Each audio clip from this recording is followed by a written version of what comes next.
Terima kasih Pak Buas. Apa kabar? Baik. Bagaimana kabar stok beras kita? Anda berteriak bahwa stok menipis. Kok bisa? Buas kehabisan beras. Itu gimana ceritanya? Ya, begini, banyak faktor yang mengakibatkan itu, ya. Dulu saya teriak-teriak ada kelebihan beras. Untuk hilirnya nggak ada, ya kan? Hari ini berbalik. Ya, berbaliknya kita justru kehabisan beras. Oke. Kenapa? Karena faktanya operasi pasar yang dulu rata-rata kita hanya bisa mencapai seluruh Indonesia untuk menyalurkan beras CBP untuk operasi pasar atau KPSH itu maksimal 30.000 ton per bulan. Oke. Semenjak bulan Juli, ya, itu kita sudah di atas 150 ton per bulan. Jadi di luar dugaan nih. Ya. Nah, dalam proses perjalanannya itu makin meningkat ke operasi pasar kita jumlahnya. Tapi di sisi lain harga semakin meningkat. Artinya kita melepas dengan harga 8.300, kita membelinya lagi tidak bisa.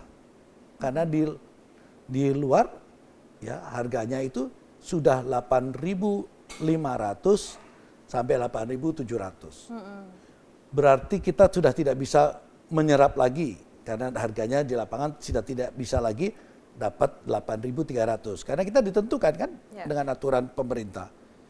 Maka pada saat itu saya ya kan mengusulkan untuk adanya fleksibilitas harga pembelian. Dalam Rakortas, akhirnya dipimpin Rakortas oleh Menko. Disitulah saya menyampaikan bahwa saya mohon ada fleksibilitas harga karena situasi. Ya karena ini berkaitan dengan pendanaan negara nanti. Ya, akhirnya diputus oleh Rakortas itu kita dikenankan untuk fleksibilitas harga 8.800. Tadi kan harganya 8.500 sampai 8.700. Ya. Berarti dengan fleksibilitas 8.800 pasti bisa beli dong. Ya. Oke? Nah, begitu putus fleksibilitas harga itu di lapangan berkembangnya lain lagi. Jadi menaikkan lagi harga Rp50 sampai 100 atau Rp200. Jadi kita harus membeli CBP itu dengan harga di lapangan 8.850 sampai Rp9.000. Nggak bisa beli lagi dong, Bulog. Ya, karena ini ya penguasaan pasar lapangan nih yang dimainkan oleh kelompok-kelompok besar yang menguasai beras itu.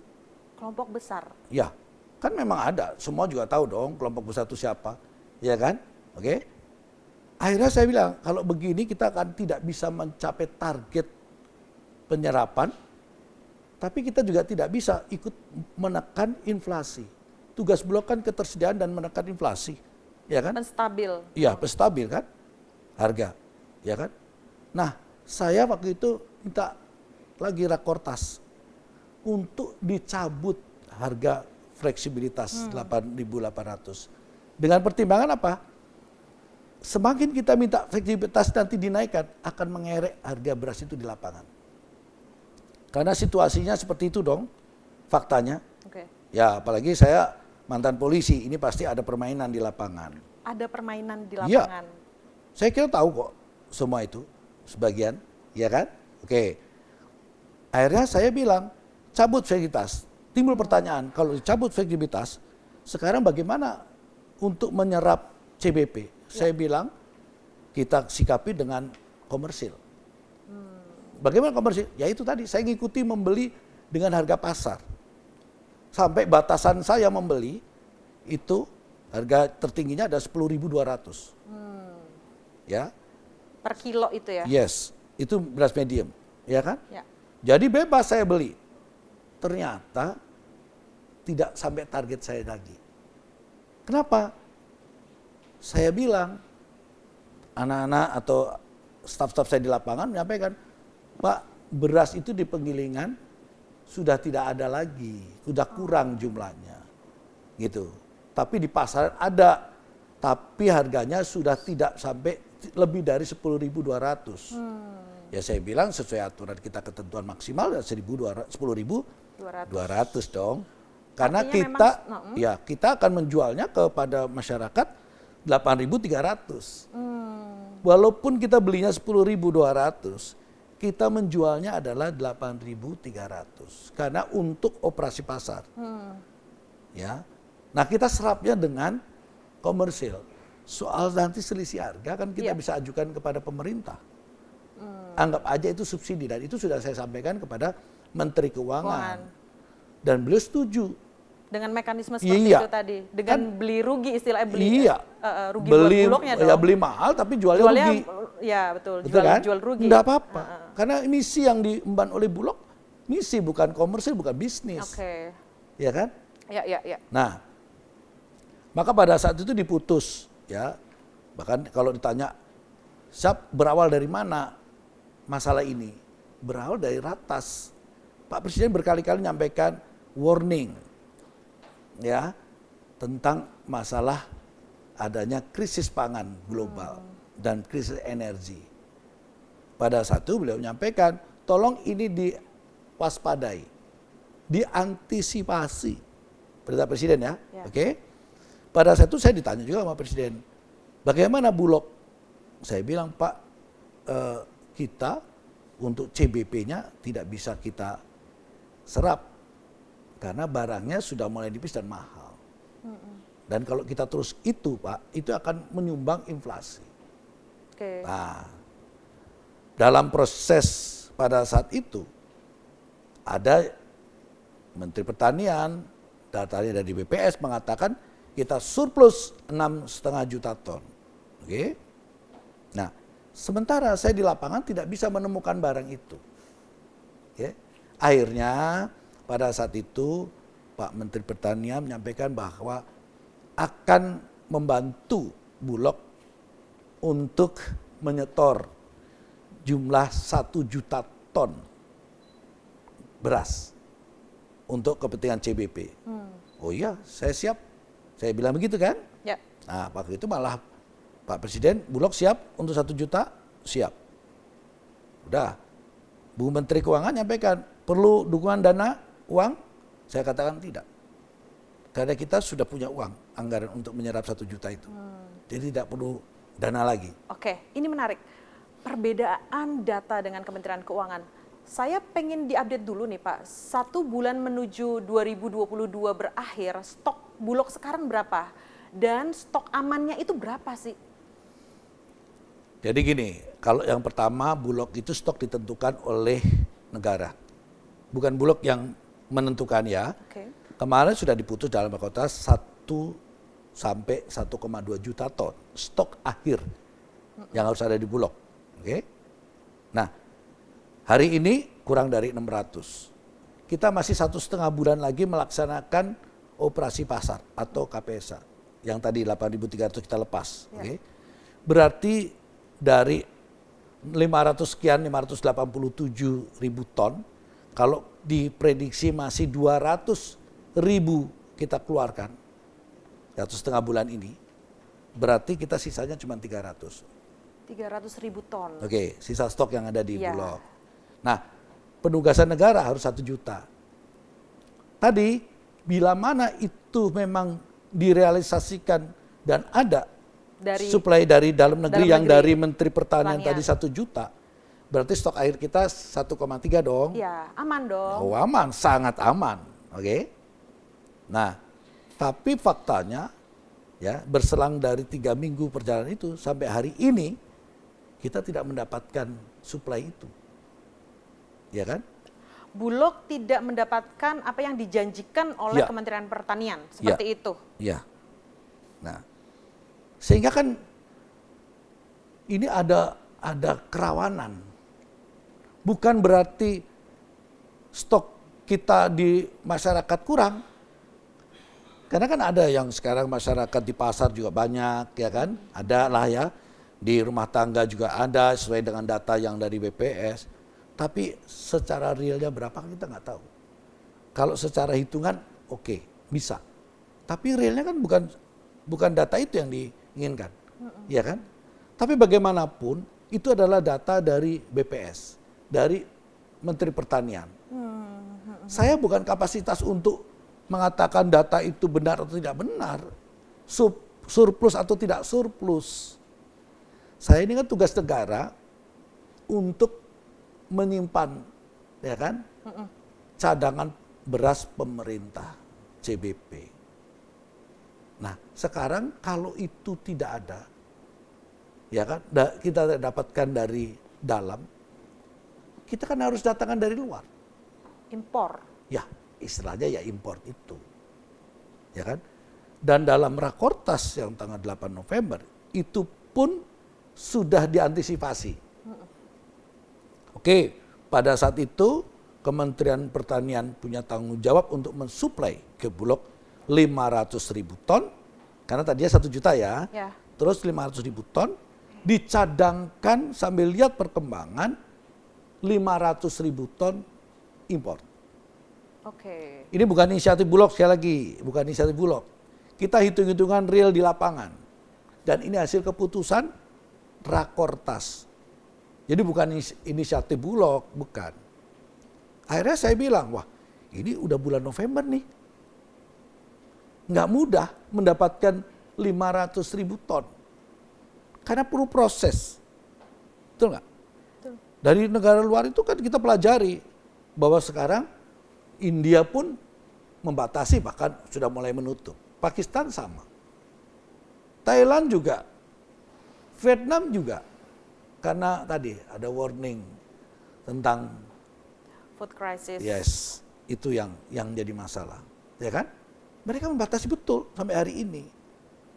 Tapi saya berusaha untuk mendapatkan itu. Berusaha. Sebagai cadangan. Oke? Nah ini dengan supaya kita bukannya berarti harus 500.000 hari ini harus datang atau Desember ini datang. Ya kita usaha juga. Karena apa? Yang penting adalah kekuatan kondisi pangan kita. Oke. Sebagai cadangan. Ini yang harus kita usahakan. Ya, ya. Sambil saya sampai hari ini, saya masih menyerap produksi dari petani. Walaupun jumlahnya kecil, secara sporadis. Ada beberapa juga saya ambil.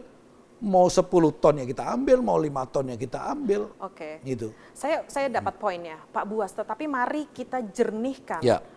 permasalahannya. Kementan bilang surplus. Anda bilang tidak ada stok. Ya.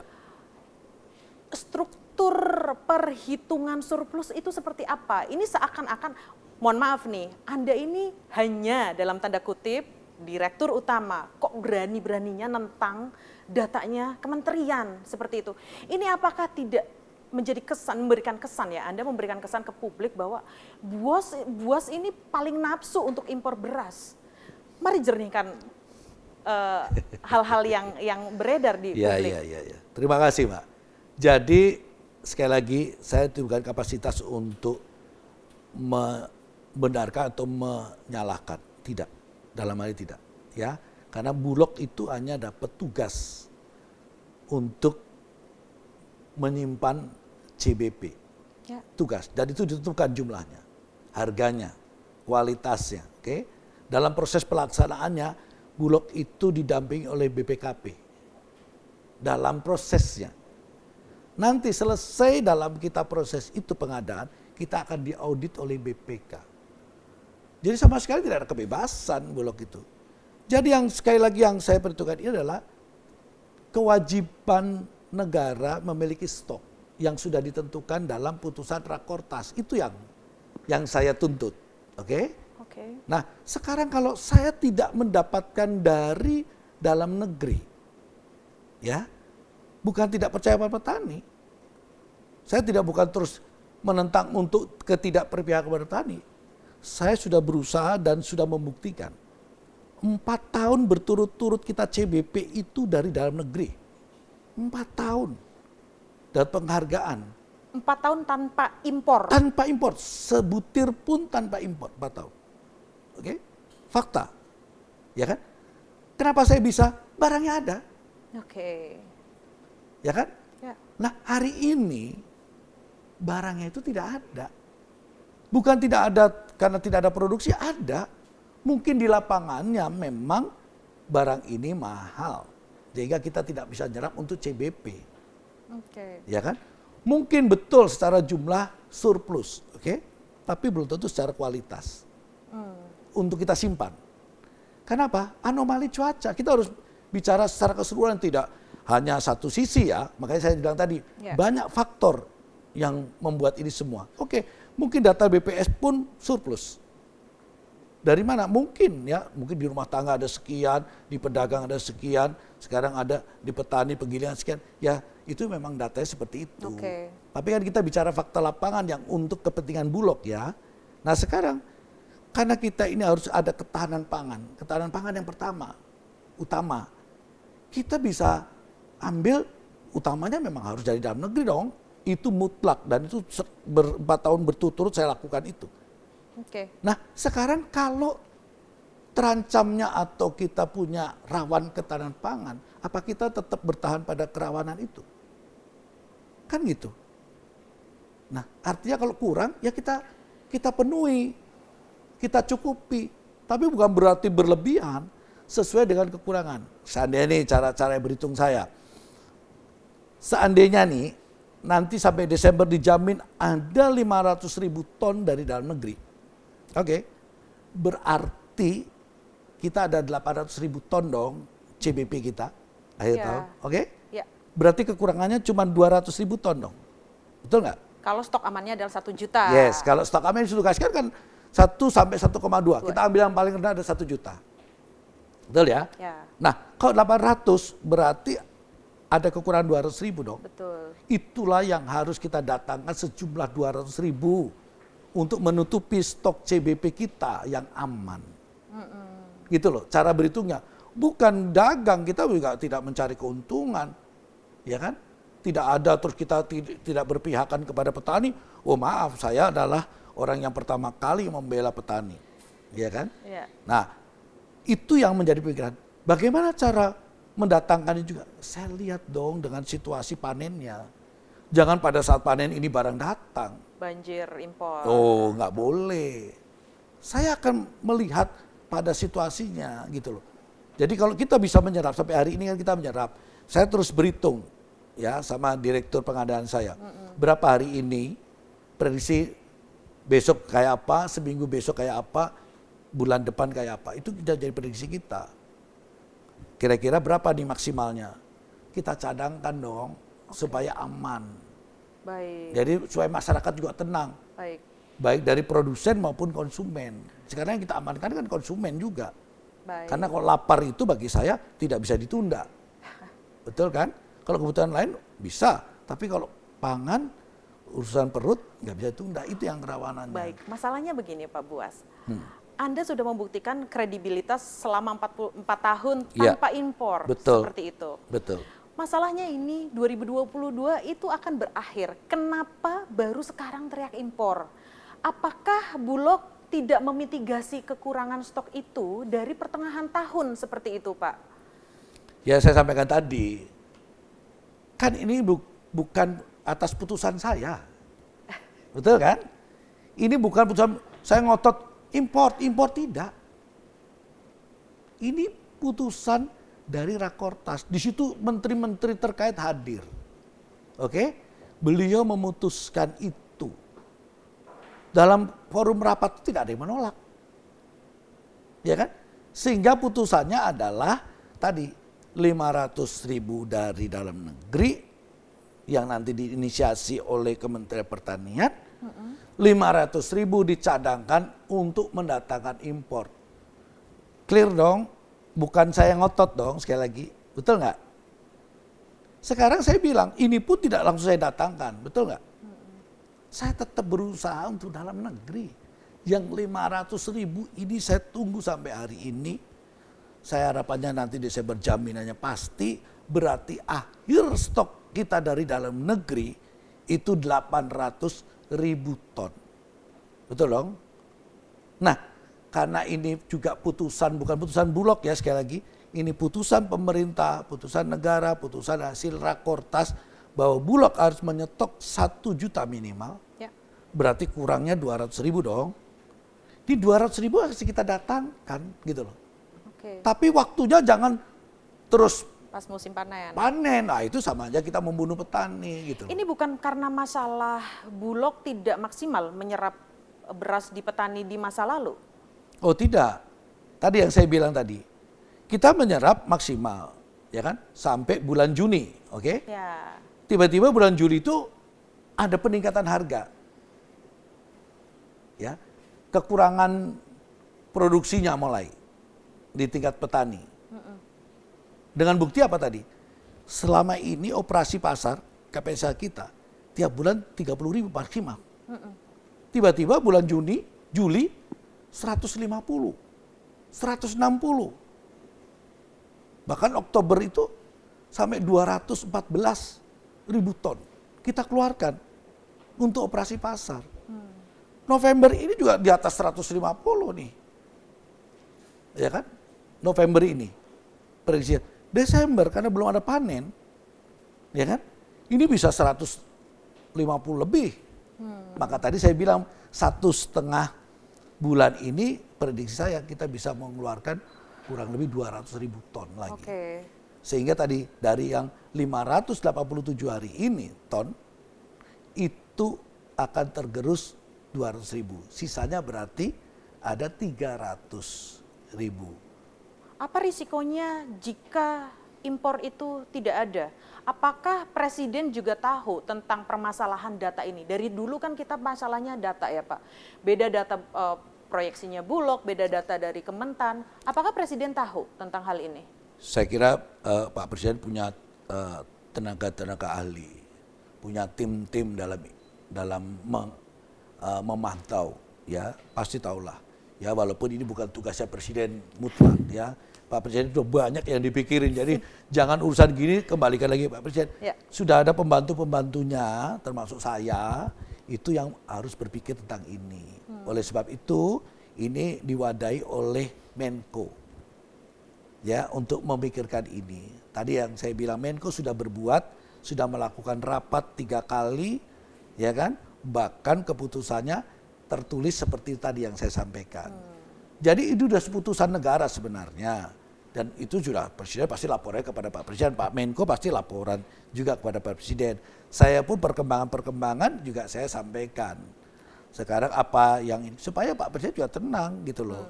Karena kita pembantu-pembantu Presiden harus menyajikan data, fakta gitu loh. Jangan hanya data, tapi faktanya.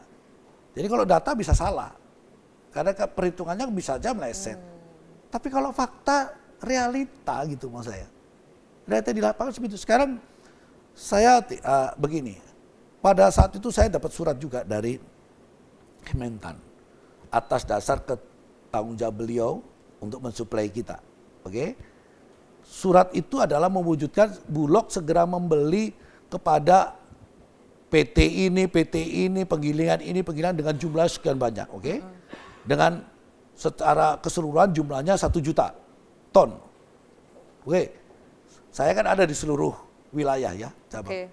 Kita datangi betul di lapangan, kita cek. Dan saya tidak mau bohong. Makanya saya libatkan Satgas Pangan. Oke. Dari TNI adalah Satgas Serat Gabah. Babinsa, termasuk di posisi Babin Kaptipmas juga kita libatkan. Kita cek betul di lapangan, real. Barangnya tidak sesuai dengan data yang diberikan oleh Kementan. Oke? Itulah suratnya saya jawab. Tanggal 9. Saya jawab kepada Kementan bahwa data-data yang diberikan itu tidak sesuai. Dengan kondisi di lapangan. Ya, maka kita minta kembali. Seperti apa yang sebenarnya. Tidak terjawab. Tiba-tiba terjawabnya pada saat RDP. Di DPR itu. Di DPR. Ya saya sampaikan apa adanya dong. Ya kan? Makanya saya bilang, tolong saya juga kayak gini juga pejabat yang punya tanggung jawab terhadap pangan. Jadi saya tidak boleh asal ngomong juga. Gitu loh. Ya. Hari ini pun saya tidak asal ngomong gitu loh. Karena ini berbahaya gitu loh. Artinya Anda bertanggung jawab penuh dengan kebijakan impor. Oh ini kan saya tegasin pelaksana. aja lagi, Oh iya. Kalau ini disalahkan kepada saya, itu konsekuensi, resiko. Apapun yang nanti akan menjadi dampak pada saya, oh itu tanggung jawab. Nggak ada saya takut ya, atau saya mengelak, tidak. Ya, ayo kalau terjadi apa-apa, chaos. Sekarang siapa yang paling bertanggung jawab? Kan kasihan kan, akhirnya kan kita nggak boleh cari kambing hitam. Ya kan, nggak boleh saling menyalahkan. Sudahlah, sekarang demi keamanan pangan dulu. Ya, seperti gula tidak tercukupi, kita juga harus import kok. Kedelai, kita tidak produksi, tidak cukup, kita import. Dari Amerika? Kan tidak ada masalah juga. 80% kita impor kedelai. Hanya persoalan nanti ke depan, ayo kita bangun produksi ini supaya tidak tergantung dari impor. Cara berpikir begitu dong. Jangan terus beras sekarang harus impor tuh, oh nggak boleh. Tidak, ini lagi dalam kondisi yang memang kita harus memerlukan tambahan. Karena impor. Begini Pak Buas, persepsi publik adalah kita berbicara dengan awam ya Pak Yes. Sangat alergi dengan impor, apalagi beras loh, kita lumbung padi kok. Yes, betul. Nah, balik lagi Pak, masalahnya kalau kita tidak impor, apa yang akan terjadi? Sekarang saya kembalikan, siapa yang berani memutuskan hari ini tidak impor? Ayo. Kementan mungkin? Loh saya nggak tahu, makanya saya, tapi tanggung jawab ya. Nanti kalau ada apa-apa harus tanggung jawab. Kalau saya bukan kapasitas menolak atau menerima, saya itu mendapat penugasan. Perintah tidak boleh ditolak. Kecuali saya bisa menolak dengan faktanya, memang ada. Seperti tadi lah ya, saya ngambil dari dalam negeri.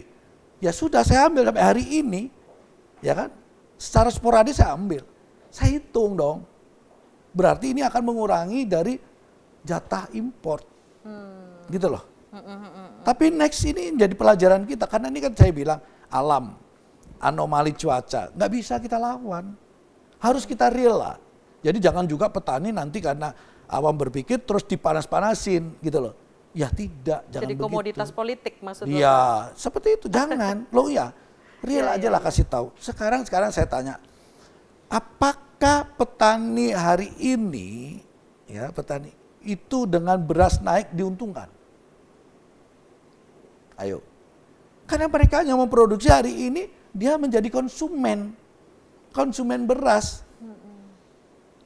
Kemarin dia sudah jual gabah-gabah yang dia produksi. Sudah di tangan-tangan pengepul, pengusaha-pengusaha beras. Dia nggak punya petani yang benar nih. Boleh ceklah di lapangan. Ya, saya tidak manas-manasin, fakta. Saya ini orang kampung juga, saya orang lapangan, saya tahu persis gitu loh. Nah sekarang mereka justru membeli beras. Ironi ya. Nah itulah. Nah kita saya sekali lagi bukan mencari siapa yang salah. Ya, Oke, masalah ini ada kekurangan. Ayo kita tangani bareng-bareng kekurangan ini seperti apa. Bukan saling nyalakan, harus saling yang benar, siapa yang paling hebat, tidak. Ini untuk kepentingan masyarakat.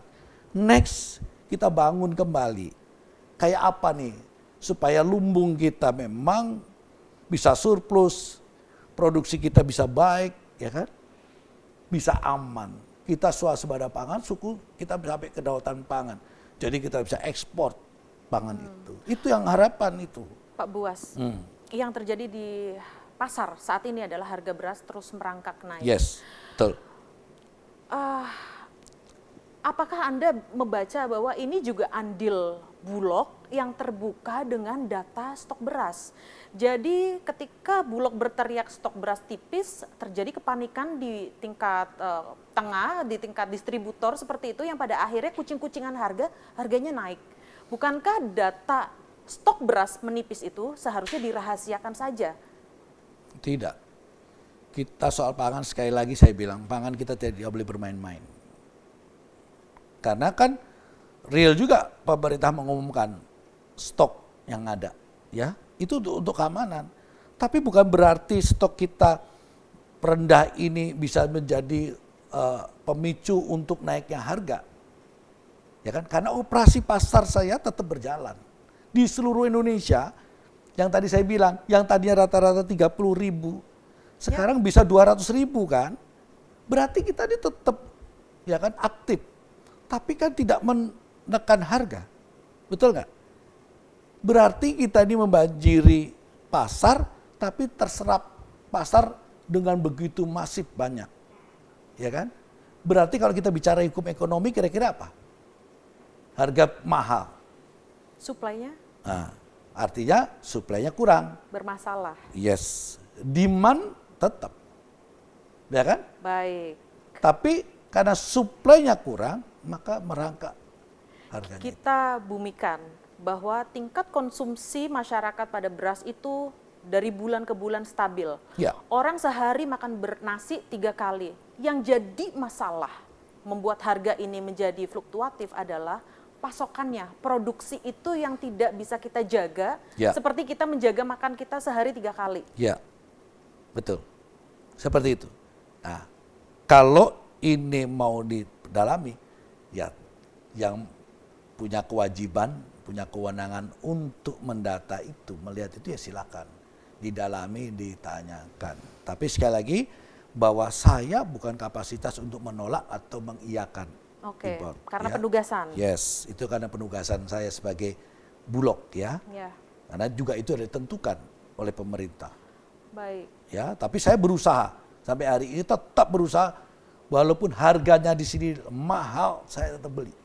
Baik, itu ketika kita berbicara sesuatu yang ideal, Bapak. Kalau misalnya stoknya aman, penyalurannya juga aman, oke, itu adalah kondisi ideal. Tetapi bagaimana jika ada skema lain, skema terburuk, ketika Bulog sudah berhasil mengamankan stok, tetapi ternyata tidak tersalurkan. Siapa yang akan menjamin beras yang tidak tersalurkan ini? Nasibnya seperti apa? Seperti apa?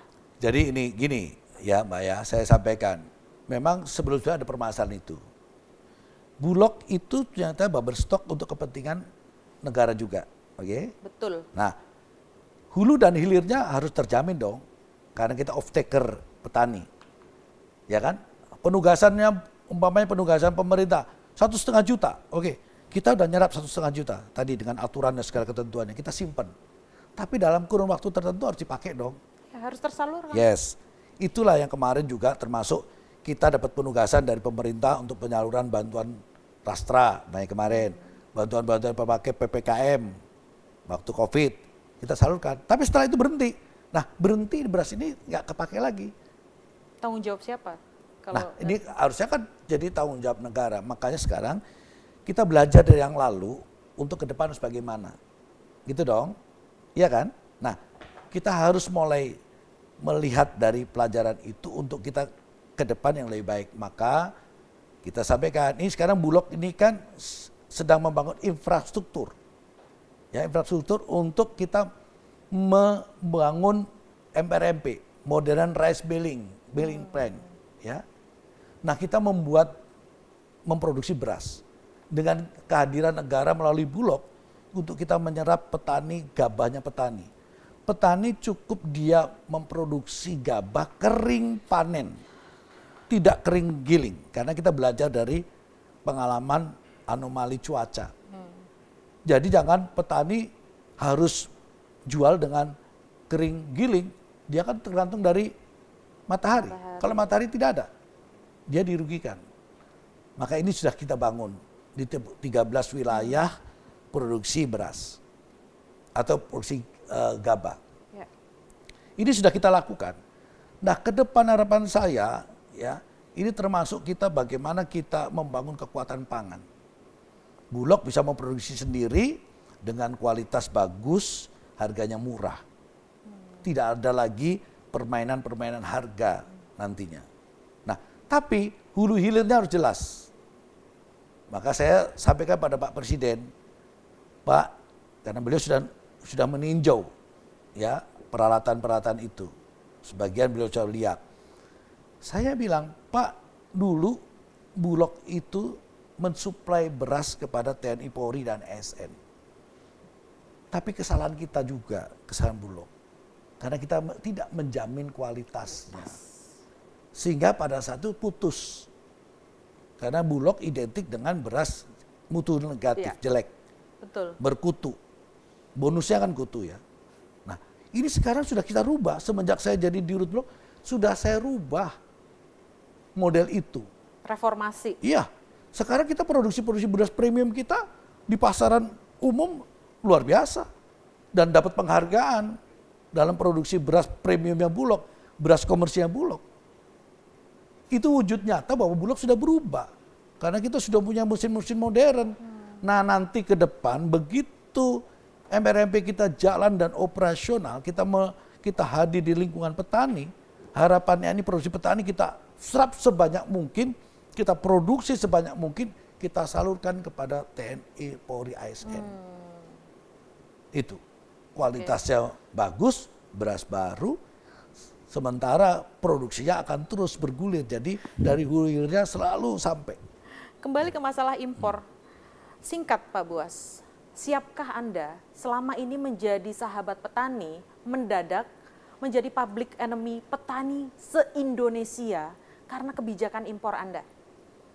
Sekali lagi, kebijakan impor bukan saya. Ya, supaya jelas nih. Jadi jangan digulir-gulir soalnya ini kebijakannya Bulog. Bulog tidak bisa punya kebijakan tentang itu. Ini penugasan. Penugasan. Ya.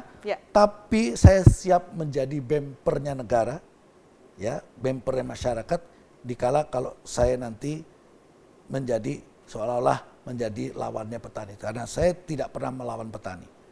Justru selama ini sekali lagi saya buktikan bahwa saya adalah bagian dari pembela petani. Dengan bukti selama 4 tahun saya yang menolak, ya, walaupun saya pada saat itu juga dapat tantangan keras untuk menolak impor. Tapi saya buktikan bahwa kita cukup dengan produksi dalam negeri sampai hari ini. Oke, cukup ya. Sampai 4 tahun, bahkan udah 4 tahun lebih nih. Kita tidak impor. Tapi hari ini persoalannya beda.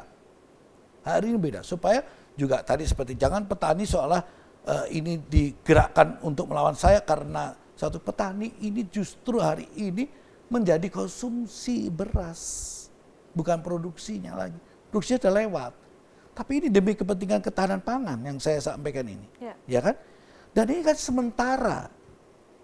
Dalam kondisi emergensi yang berkali-kali disampaikan Pak Presiden, warning, kita akan krisis pangan dan krisis energi. Karena ini mendunia, kita antisipasi.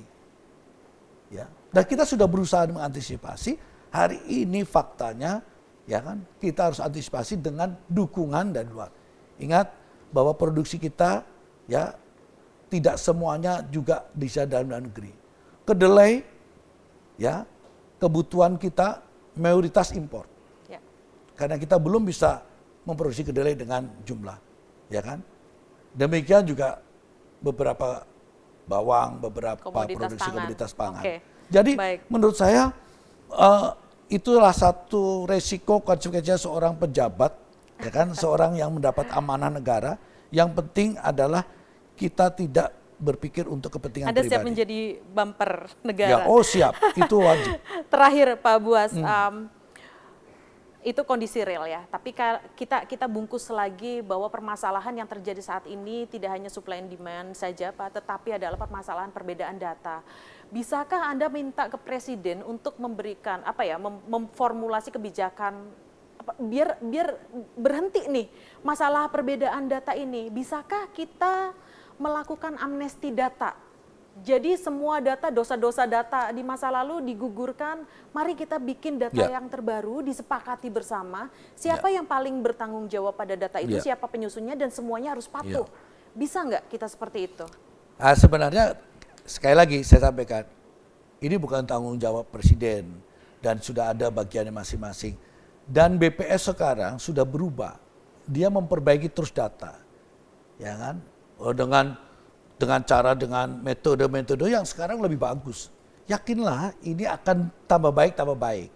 Tapi mensuplai data ini juga data dari mana-mana, umpamanya pertanian, jadi nanti juga Menteri Pertanian mensuplai data pertanian dari bermacam-macam produksi pertanian. Mungkin saya juga mendata kebutuhan. Sehingga apa? Ini nanti ada data yang konkret.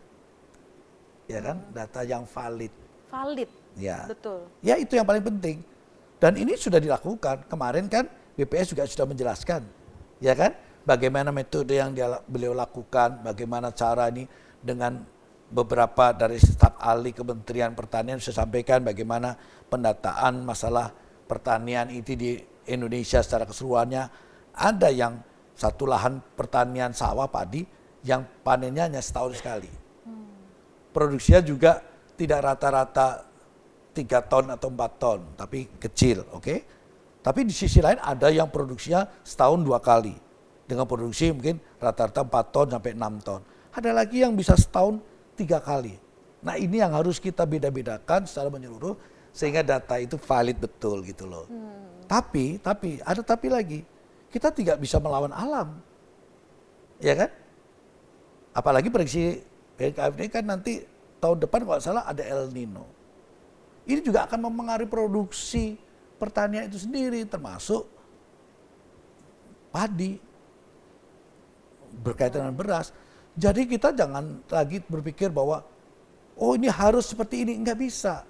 Oke, kita merencanakan seperti itu dengan metode, tapi kita harus fleksibel dengan cuaca alam. Jadi saya bilang tadi, tidak usah mencari kambing hitam, tidak usah mencari siapa yang salah dan siapa yang bertanggung. Kita semua tanggung jawab, gitu loh.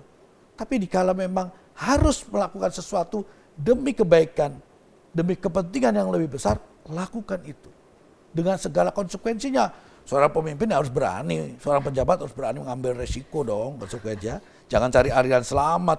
Termasuk menjadi bumper. Oh iya.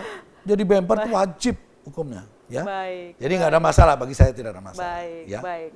Terima kasih banyak Sama-sama, Pak Mbak. Buas atas klarifikasi Ya. pertanyaan-pertanyaan Ya. dari kami. Terima kasih. Sehat selalu Pak Buas. Terima kasih Mbak. Terima kasih Mbak.